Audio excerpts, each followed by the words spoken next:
Muy buenos días. Iniciamos nuestra tercera sesión del curso del Génesis, conociendo un libro, la Biblia, en el nombre del Padre, y del Hijo, y del Espíritu Santo. Amén.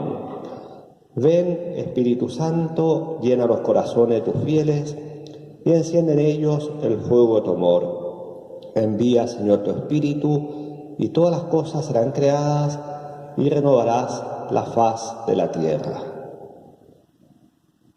En el nombre del Padre, y del Hijo, y del Espíritu Santo.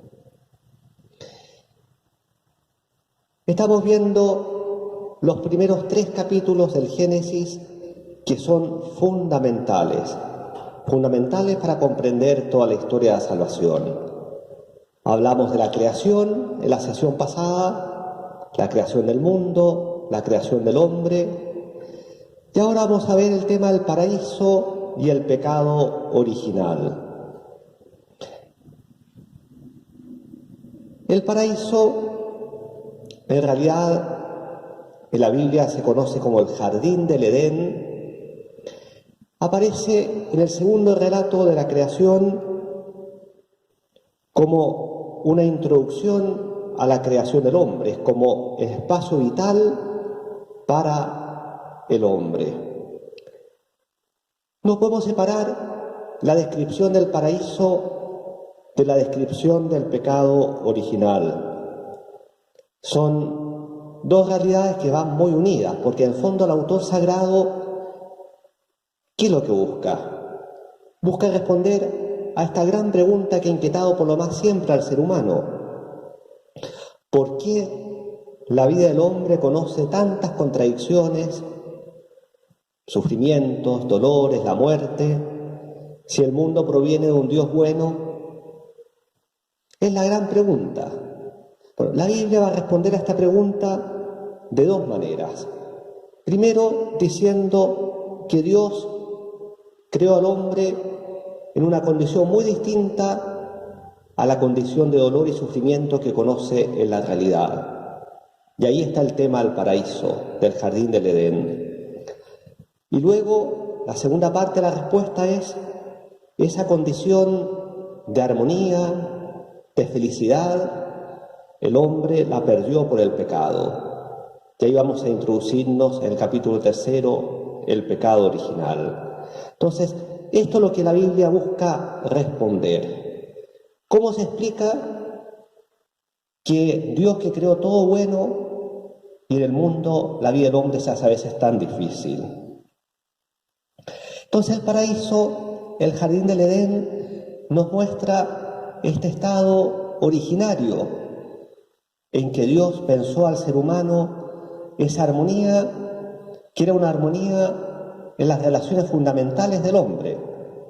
El hombre vivía en armonía consigo mismo, en armonía con los demás hombres, simbolizado por lo que vimos la semana pasada, ¿no? Cuando esa relación entre Adán y Eva, de mutua ayuda, el gozo que experimentan el uno con el otro, esa armonía con la naturaleza que está descrita tan bellamente en la descripción del jardín del Edén, y la armonía con Dios, con el Creador. Todo eso se va a perder mediante el pecado. Pero detengámonos en un aspecto muy importante del paraíso, que es cómo Dios lo describe, y sobre todo 2 árboles que Dios planta en medio del paraíso. Escuchemos el relato de la Biblia. Génesis 2, del 8 al 17. El Señor Dios plantó un jardín en Edén, al oriente, y puso allí al hombre que había formado. El Señor Dios hizo brotar del suelo toda clase de árboles agradables a la vista y buenos para comer. Y además, en medio del jardín, el árbol de la vida y el árbol de la ciencia del bien y del mal. Un río nacía en Edén para regar el jardín, y desde allí se dividía formando 4 brazos. El nombre del primero es Pisón, que rodea todo el país de Havilá, donde hay oro. El oro de aquel país es puro. Allí hay también bedelio y piedra de ónice. El nombre del segundo río es Gidón, que rodea todo el país de Etiopía. El nombre del tercer río es Tigris, que recorre el oriente de Asiria. Y el cuarto río es el Éufrates. El Señor Dios tomó al hombre y lo colocó en el jardín de Edén para que lo trabajara y lo guardara. Y el Señor Dios impuso al hombre este mandamiento: de todos los árboles del jardín podrás comer, pero del árbol del conocimiento del bien y del mal no comerás, porque el día que comas de él morirás. Entonces, Dios coloca al hombre en este jardín para cultivarlo. Tiene a su dominio, por así decir, toda la belleza, toda la exuberancia de este paraíso, pero sin embargo le coloca un límite. En el medio del jardín, dos árboles: el árbol de la vida y el árbol del conocimiento o de la ciencia del bien y del mal. ¿Qué significan estos árboles? En la antigüedad, y quizás también hoy día, el árbol era símbolo de la vida, símbolo de la fertilidad. En el ambiente mesopotámico, donde se formó el pueblo de Israel, había muchas leyendas, había algunas que hablaban de una planta, de la inmortalidad que el hombre habría perdido. Pues bien, acá nuevamente vemos lo que ya hemos dicho respecto a la creación, cómo el autor sagrado toma elementos tomados de su cultura, pero le va a sacar todo lo mitológico, o lo va a dejar como un mero ropaje para transmitir ese gran mensaje que Dios nos quiere entregar. Acá en la descripción del paraíso aparece también el árbol de la vida, pero en realidad no es el protagonista. Si ustedes se fijaron en el texto, el protagonista verdaderamente es el árbol de la ciencia del bien y del mal. ¿Qué significará? ¿Cuál será el simbolismo de este árbol? Este árbol marca esa libre decisión que el hombre tiene que tomar respecto a su destino. Dios crea al ser humano para la felicidad, pero también lo crea libre y de alguna manera pone a prueba la libertad del hombre, porque como bien sabemos, Dios quiere ser libremente conocido, amado y servido. Por tanto, Dios coloca al ser humano ante la libertad de elegir sobre su destino, y en esa elección se juega su vida. Por eso que de alguna manera en el relato ya aparece insinuado lo que acabamos de escuchar, y lo vamos a escuchar también después, como que está el árbol del bien y el mal como protagonista, pero es el paso al árbol de la vida que queda como en el segundo plano, pero de alguna manera de esa elección que haga el hombre va a depender su vida. ¿Cuál es el mandato que Dios le da? Puedes comer de cualquier árbol del jardín. Había abundantes árboles de toda clase, de toda especie, hermosos, apetecibles. El hombre puede comer de todos ellos, pero menos del árbol de la ciencia del bien y del mal. Es decir, como decíamos recién, el hombre tiene que decidirse ante Dios.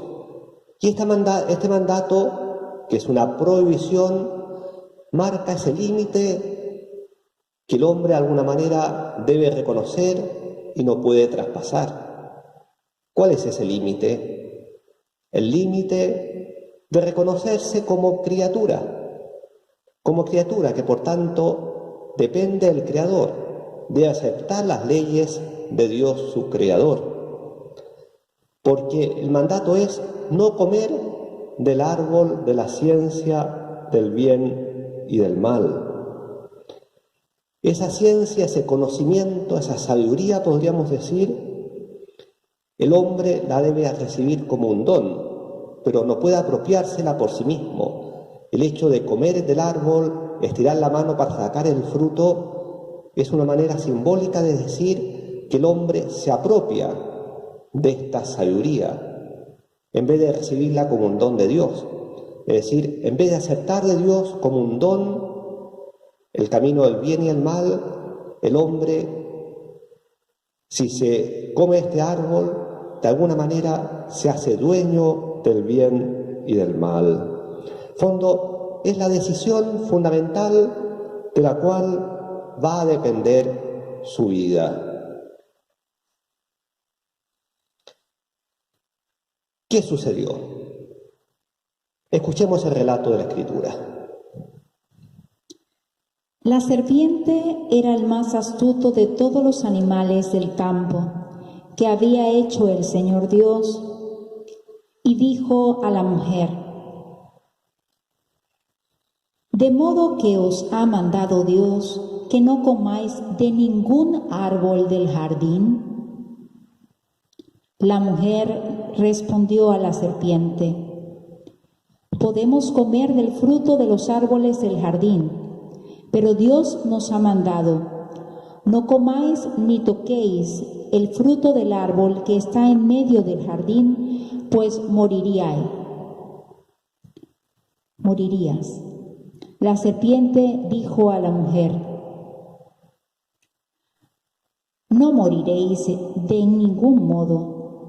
Es que Dios sabe que el día que comáis de él, se os abrirán los ojos y seréis como Dios, conocedores del bien y del mal. La mujer se fijó en que el árbol era bueno para comer, atractivo a la vista, y que aquel árbol era apetecible para alcanzar sabiduría. Tomó de su fruto y comió, y a su vez dio a su marido, que también comió. Entonces se les abrieron los ojos y conocieron que estaban desnudos. Entrelazaron hojas de higuera y se las ciñeron. Y cuando oyeron la voz del Señor Dios, que se paseaba por el jardín a la hora de la brisa, el hombre y su mujer se ocultaron de la presencia del Señor Dios entre los árboles del jardín.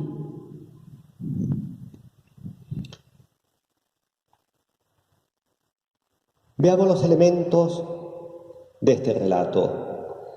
El esquema es la tentación, el pecado y la consecuencia que tuvo el pecado. La tentación, podríamos decir la seducción, cómo la serpiente seduce al hombre. ¿Qué es lo que la Biblia quiere mostrar a través de este texto? ¿Se acuerdan? Se trata de explicar la presencia del mal en el mundo. Por una parte, hay que dejar muy claro que Dios no es el autor del mal. En la antigüedad, muchas veces el mal se atribuía a alguno de los tantos dioses. Bueno, la Biblia, que sabe que hay un solo Dios, ese Dios es bueno. A la vez, quiere decir que el hombre es responsable, tiene culpa, pero no es la causa original del mal, porque aparece otra figura, que es la que seduce, la que tienta al ser humano, la figura de la serpiente. Es decir, el hombre no es la causa original, pero sí es verdaderamente responsable, no puede eludir su culpa. La serpiente, lo sabemos, la tradición cristiana ha visto en ella siempre un símbolo del demonio. La serpiente, si vamos a la letra, es un animal, por tanto también fue creado por Dios. Bueno, el demonio es un ángel rebelde, un espíritu que se rebeló y ha quedado en un estado permanente de rebelión contra Dios y contra la obra de Dios. La serpiente se acerca a Eva y empieza el diálogo. ¿Cuál es la primera pregunta que le hace? Le dice, así que Dios les ha prohibido de comer de todos los árboles del jardín. ¿Era verdad? Mentira. Al revés, podían comer de todos los árboles, menos del árbol de la ciencia del bien y del mal. La serpiente es mentirosa. El Evangelio dirá que el demonio es el padre de la mentira. Pero en un primer momento Eva le responde bien, pero el gran error de Eva fue entrar en diálogo con la serpiente. Con el demonio no hay que dialogar, porque el demonio, que es muy astuto, dice el texto bíblico, la más astuta de las bestias del campo, sabe cómo enredarnos, cómo engañarnos, cómo hacernos caer. Con el mal no se dialoga. Si empezamos a dialogar, estamos perdidos. Entonces la serpiente insiste y le dice, no es verdad que van a morir. Lo que pasa que si ustedes comen del árbol, van a ser como dioses, conocedores del bien y del mal. La serpiente primero mintió, luego siembra la duda, la desconfianza. Ese Dios que había creado al hombre para la felicidad se muestra ahora como un enemigo del hombre, alguien que no quiere que el hombre acceda a este conocimiento, alguien que no quiere que el hombre se transforme en un pequeño Dios. Podríamos imaginarnos, ¿no?, esa vacilación, pero ahí ya el veneno está introducido.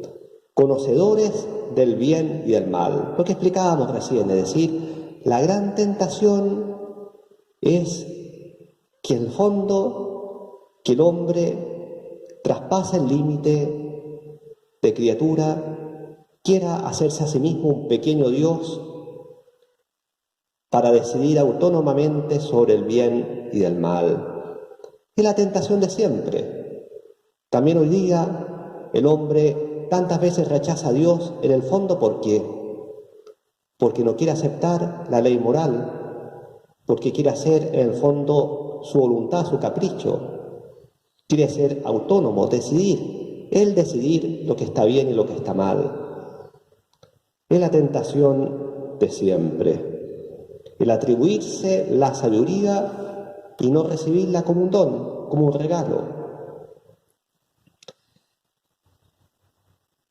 Sabemos lo que pasó. Bueno, Eva y Adán pecan, dice el texto que el fruto era bueno para comer, apetecible, excelente para alcanzar sabiduría, es decir, le prometía ese éxito, pero que debía pasar a través de la desobediencia al mandato de Dios. Vemos que Adán y Eva, que habían sido creados para ayudarse el uno al otro, ahora se hacen cómplices en el mal. Comen del fruto prohibido. ¿Cuál es la consecuencia inmediata? La vergüenza. Se dan cuenta de su desnudez. Les causa vergüenza, es decir, se sienten desprotegidos, indefensos.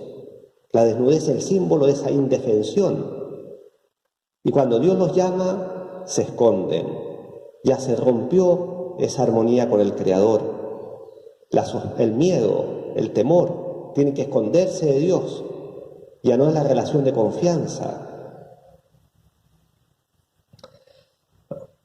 ¿Cómo continúa la historia? Escuchemos.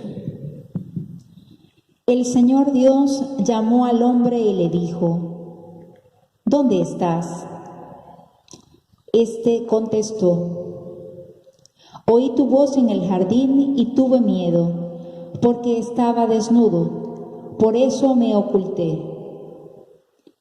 Dios le preguntó: ¿quién te ha indicado que estabas desnudo?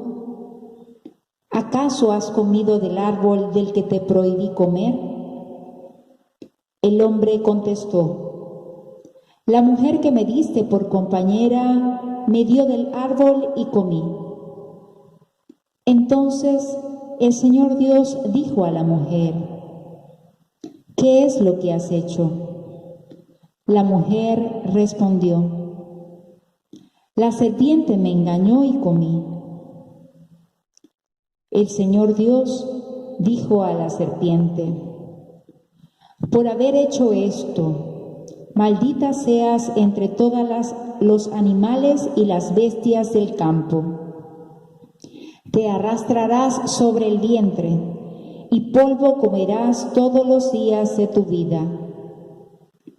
Pondré enemistad entre ti y la mujer, entre tu linaje y el suyo.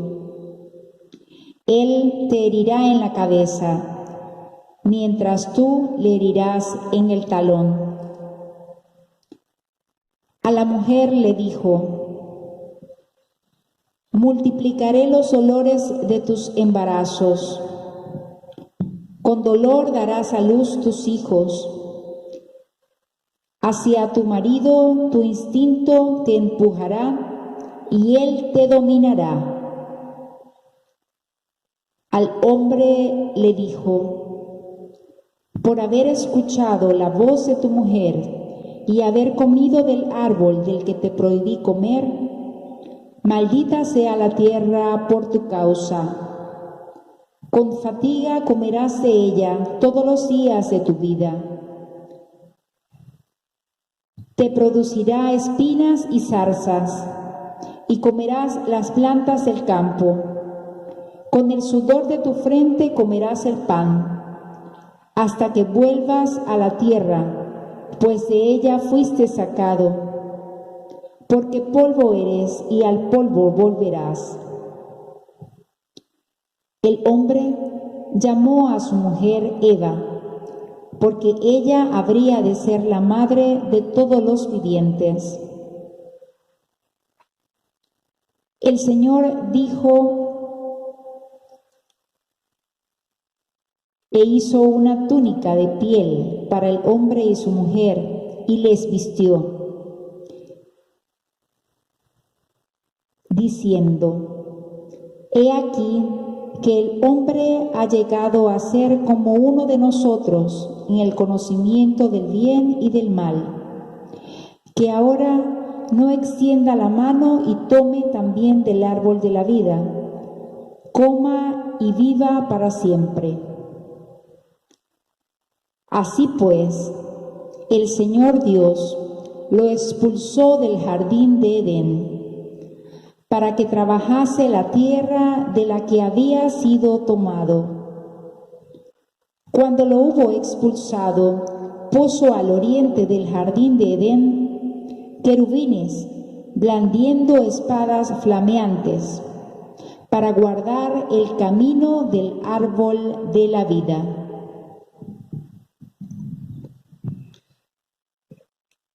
Entonces, en resumen, lo que hemos visto hasta ahora: el ser humano, tentado por el demonio, quiso tomar el árbol de la ciencia del bien y el mal, es decir, atribuirse una condición divina, traspasando el límite de ser criatura, decidiendo por sí mismo sobre el bien y el mal, y eso lo lleva a transgredir el mandato divino.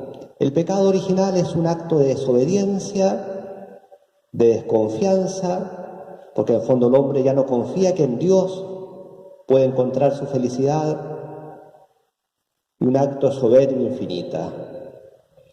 ¿Cómo sigue la historia? Lo acabamos de escuchar. Viene primero el interrogatorio. Es interesante que Dios interroga solamente al hombre y a la mujer. A la serpiente no le interroga, porque en el fondo la serpiente está ya perdida. Ahora, otro elemento interesante que nos muestra cómo se ha roto esa armonía original: Dios interroga a la mujer, Dios interroga al varón, el varón le echa la culpa a la mujer. Dios interroga a la mujer le echa la culpa a la serpiente. Esa tendencia a veces tan, podríamos decir, humana, pero consecuencia del pecado, de echarle la culpa a otros y no asumir la propia responsabilidad. ¿Quiénes son culpables? Los tres son culpables, por tanto los tres van a recibir su castigo: la serpiente, la mujer, el varón. La serpiente, en primer lugar, Dios la maldice. Un detalle: solo la serpiente es maldecida, porque la serpiente ya hizo una opción definitiva. En cambio, el hombre y la mujer no son maldecidos.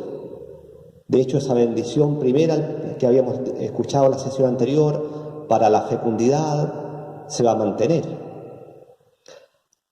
La serpiente es maldecida y le dice Dios: voy a colocar enemistad entre ti y la mujer, entre su descendencia y la suya, y su descendencia te aplastará el calcañar. Por ahora dejémoslo acá, vamos a volver muy luego sobre este castigo a la serpiente, que es muy importante, porque da esperanza al ser humano. Luego, la mujer.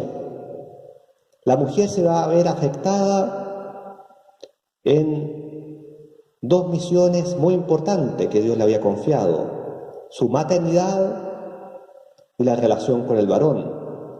Su maternidad para dar a luz con dolor.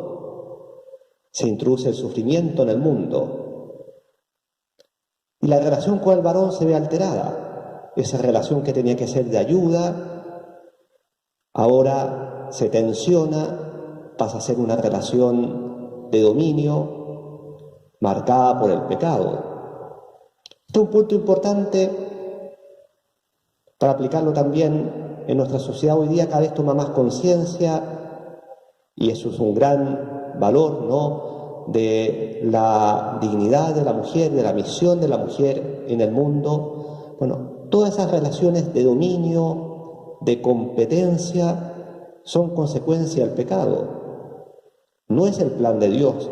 El plan de Dios era la armonía, era la igual dignidad, la ayuda mutua. Por tanto, todo lo que sea luchar para volver a esa armonía, dejando de lado toda relación de competitividad o de dominio, va sin duda en la línea de volver al plan de Dios, de luchar contra las consecuencias del pecado. Y luego,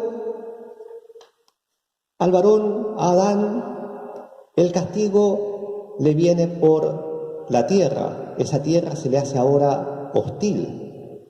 Muchas veces le va a producir, como decía el texto, abrojos y espinas. Qué lejos estamos de la abundancia, la exuberancia del paraíso. Ahora el hombre va a tener que trabajar con el sudor de su frente.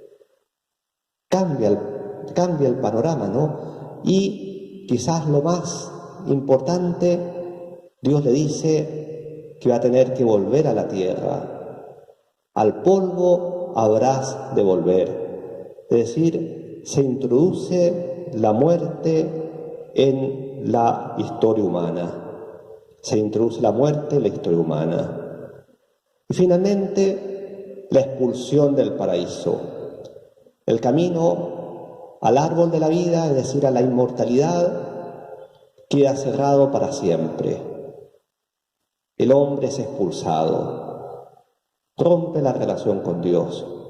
Es decir, vemos claramente cómo esa armonía en la cual Dios creó al ser humano queda rota. Y así se puede explicar la situación concreta del hombre en el mundo. Una situación marcada por el sufrimiento, por la muerte, por la hostilidad de la creación muchas veces, y también por la hostilidad de los hombres entre sí.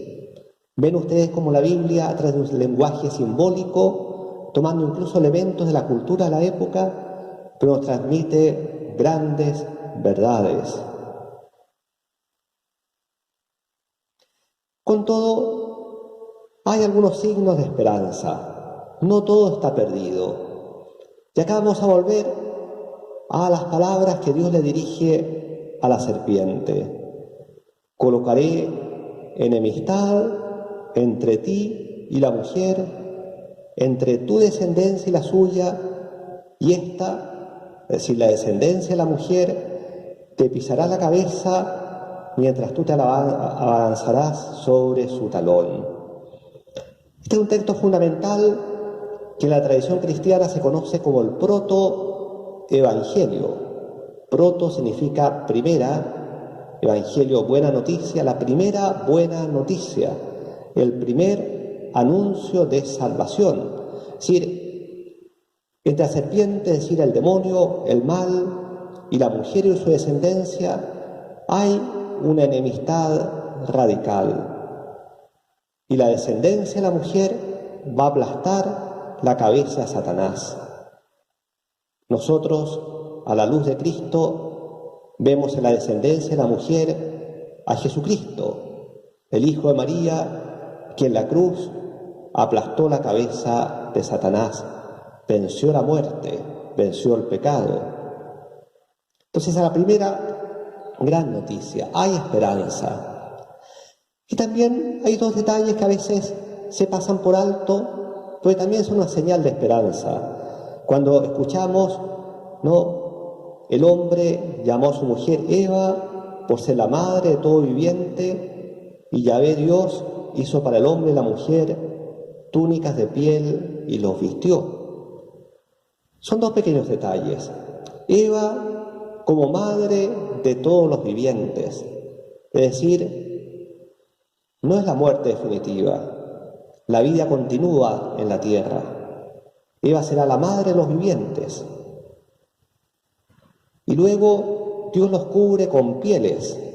Sí, de alguna manera el hombre es expulsado del paraíso, es arrojado a un mundo hostil, pero Dios se preocupa de él, lo cubre con pieles, lo arropa con su amor, ese amor que nunca lo abandona totalmente.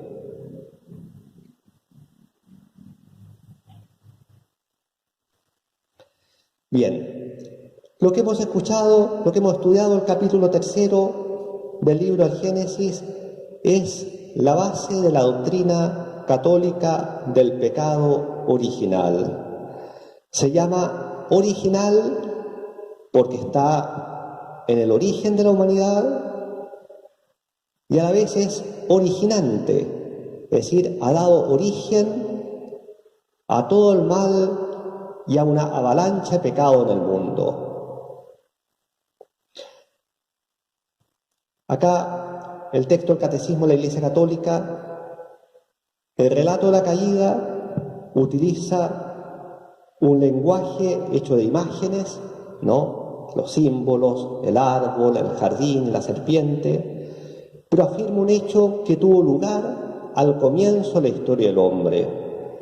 La revelación nos da la certeza de que toda la historia humana está marcada por el pecado original libremente cometido por nuestros primeros padres. Por esa unidad de naturaleza somos una gran familia. Toda la historia humana ha estado marcada por el pecado original. El pecado original hace parte de la fe cristiana. Si sacamos el pecado original, muchas cosas caen y no se entienden. Pero el pecado original no es el centro del mensaje cristiano. ¿Cuál es el centro del mensaje cristiano? La misericordia divina, la salvación en Jesucristo, en la cruz y resurrección de Jesús. Ese es el centro. Pero podríamos decir que la contrapartida de la salvación, el negativo del original, es la realidad del pecado. Porque si Cristo vino a salvarnos, era porque necesitábamos salvación. Y necesitábamos salvación, bueno, de todas las consecuencias que el pecado original ha traído en nuestra historia y en la vida de cada uno de nosotros. Y concluyo con esta frase del apóstol San Pablo: donde abundó el pecado, sobreabundó la gracia. En un árbol, el árbol de la ciencia, el bien y el mal, el hombre se alejó de Dios, acabó su desgracia.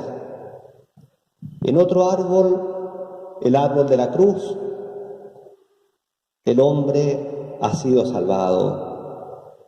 Por la obediencia a Jesucristo, por su humillación hasta la muerte y muerte de cruz, restableció esa confianza del hombre con Dios su Creador. Nos abrió el acceso a la vida. Esta imagen que ustedes pueden ver es un mosaico que está en la iglesia de San Clemente de Roma y tiene elementos muy bonitos, muy simbólicos, ¿no? Si ustedes se fijan, arriba sobre la cruz hay una mano. Es la mano del Padre, esa mano que nunca abandonó totalmente al hombre y que nos ha entregado a su Hijo Jesucristo. Jesucristo, la cruz, es el puente que une la tierra con el cielo. Y a los pies de la cruz, una fuente, de esa fuente brota abundante vegetación, brota nuevamente la vida. La cruz de Cristo nos abre la fuente de la vida. Esa fuente de la vida que el hombre quiso apropiarse en su orgullo, pero que tenemos que recibirla como un don, como un regalo. De la cruz de Cristo, es decir, de su amor infinito, despunta la vida y la vida en abundancia.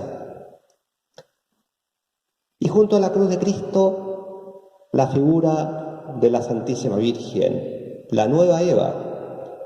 Si por la desobediencia y soberbia de una mujer, de alguna manera entró el pecado, también la humildad y obediencia de otra mujer son causa de salvación para nosotros. María, la socia del Redentor. María, nueva Eva, junto a Cristo, el nuevo Adán. Hasta aquí nuestra sesión de hoy día. Si ustedes se fijan, nos hemos detenido con mucho detalle en estos primeros 3 capítulos del Génesis. A partir de la próxima semana vamos a avanzar un poco más rápido. De hecho, la tarea para la próxima semana, si quieren adelantar la próxima clase, lean los capítulos 4 al 11 del Génesis. Eso va a ser lo que vamos a ver la próxima sesión. Y la tarea es leer en el Catecismo de la Iglesia Católica, el Catecismo Grande, no en el compendio, los números 397 al 401, que en fondo la doctrina del pecado original, como está sintetizada en el Catecismo, y hacer un resumen de cada número y enviarlo al correo electrónico de la parroquia. Muchas gracias, muy buenas noches. Gloria al Padre, y al Hijo, y al Espíritu Santo, principio, ahora y siempre, por los siglos de los siglos. Amén.